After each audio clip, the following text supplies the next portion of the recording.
Вие по кое време на денонощието пиете чай? Знаете ли кога е най-подходящо да пиете чай? Някои пият сутрин, други пият през деня, трети пият вечер. Това зависи от вашия вкус и естествено какъв ефект търсите. Ако искате да се успокоите, за да заспите, естествено няма да пиете чай от лайка сутрин, ами ще пиете вечер. Сутрин, примерно, ако искате да замесите кафето, като така да сте по-бодри, може да го заместите с черен чай.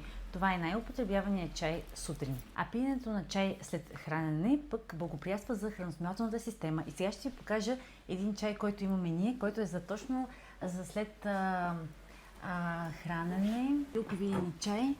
Вътре има маточина, тулси, ябълка, женско биле, мента, кимион, лайка, копър, розмарин, мента, листенца от невен и натурален аромат. Може да го намерите в нашия магазин на улица Салонска 32 или на онлайн магазина ни Моменти БГ. Последвайте ни за още видеа. Чао!